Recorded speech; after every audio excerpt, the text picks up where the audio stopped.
Hi guys, here's a quick one for you. Just come to remove the wiper linkage on this Alfa 159, and anybody spot the slight issue we have here? Something you will want to check for is blocked drains. Your drain is just there. It is absolutely filled to the brim with dirt and dust and old leaves and stuff. So let me get a screwdriver and I'll pop it down the hole and see if we can get that released.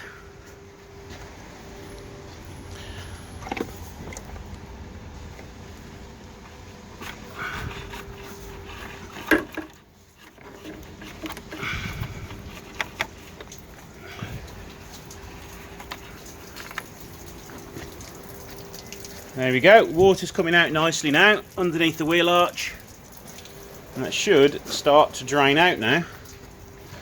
But yeah, if you can imagine, if you didn't notice that, you would be getting one heck of a rust patch in a few months' time. So just check that your drains are free and clear on both sides of the car.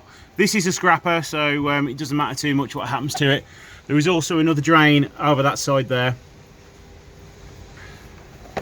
So yeah, another point to check on once a year is free your drain holes.